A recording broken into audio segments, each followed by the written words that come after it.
If you traveled 10,000 years into the future, what would planet Earth look like? Would most of its surface be covered in volcanoes? Or would it be frozen in ice? What if you traveled even further, to 1 million years in the future? Would all of the oceans have evaporated? Or would it have become one giant water world? Okay, now what about 1 billion years?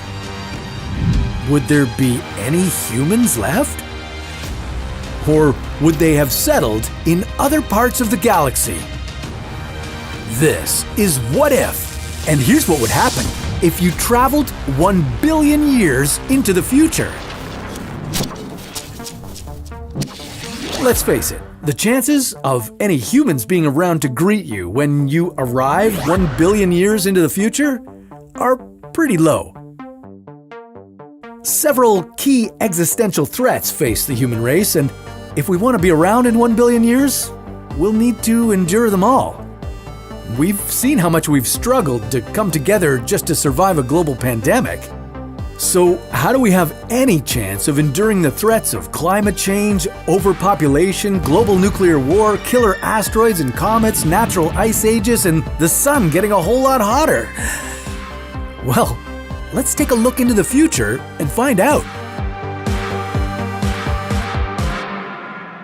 Just under 10,000 years from now, we're going to run into a big problem called the Deca-millennium bug. In the year 10,000 AD, software encoding the AD calendar year won't encode dates with more than 4 decimals. Remember Y2K? Yeah, it's just like that, except hopefully we won't panic as much this time around. On the bright side, in 10,000 years, genetic differences and traits between humans will no longer be regional.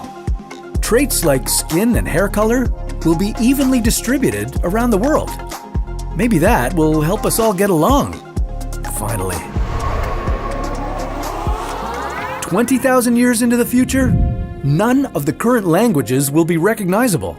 Future languages will only contain 1% of the core vocabulary words of their present-day counterparts.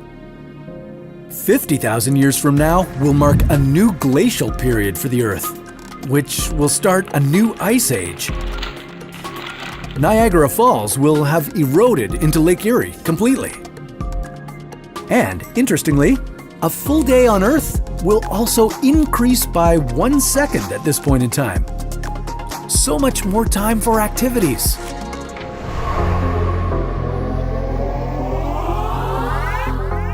In 250,000 years, the Loihi volcano will rise above the water to form a new island in Hawaii. And in 500,000 years, it's likely that an asteroid with a diameter greater than 1 kilometer will hit Earth, unless we can prevent it. The resulting crater will be no less than 400 kilometers across. It will start fires all over the planet and make the air unbreathable. So there's something to look forward to.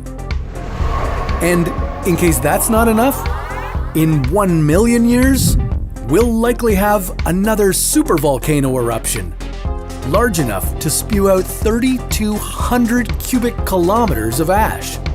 It would produce enough lava to fill 75% of the Grand Canyon. This would be similar to the Toba eruption that almost wiped out humanity 70,000 years ago. Oh, and the nearby star Betelgeuse will have exploded into a supernova by this time, making it visible from Earth even during the daytime.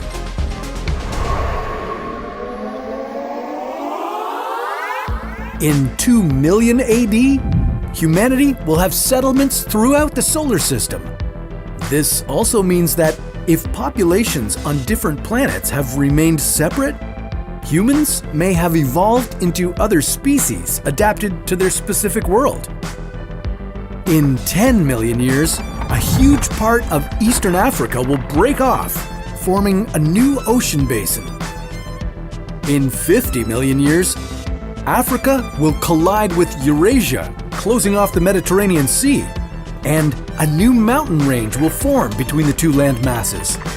This mountain range may include a mountain taller than Mount Everest. Out in space, Mars will collide with its moon, resulting in it developing a ring system like Saturn's. In 60 million years, the Canadian and American Rockies will have eroded entirely. In 80 million years, all Hawaiian Islands will be below the water. In 100 million years, an asteroid similar to the one that killed the dinosaurs 66 million years ago will likely hit Earth, one that is 10 kilometers wide.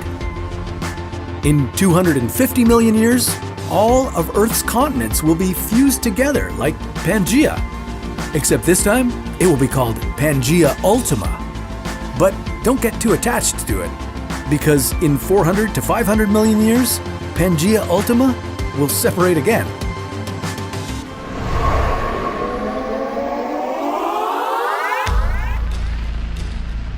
In 500 to 600 million years, a gamma ray burst will likely occur within 6,500 light years from Earth. If it strikes Earth, it could damage the ozone layer and trigger a mass extinction.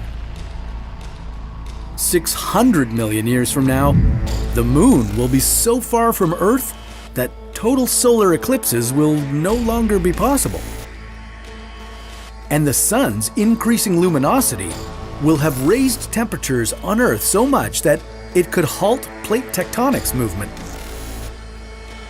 In 800 million years, carbon dioxide levels will drop dramatically and photosynthesis will no longer be possible. Free oxygen and ozone will disappear from the atmosphere, and complex life on Earth will die.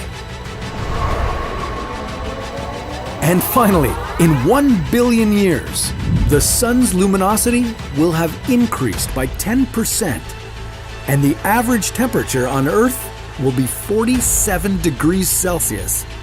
Our atmosphere will feel like a damp greenhouse, and our oceans will evaporate, leaving just pockets of water at each of the poles.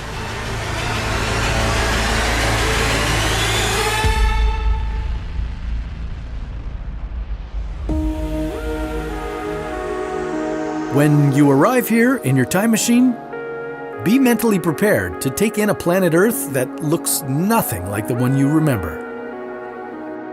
The human race will be gone, hopefully living its best life on some other far-off planet. Because of the intense heat, lack of water, and lack of breathable air, Earth will be uninhabitable. So you probably shouldn't stay too long. Instead, you should head out to see the rest of the solar system. Maybe you'll find your fellow humans there, or some other form of intelligent life. But that's a story for another What If.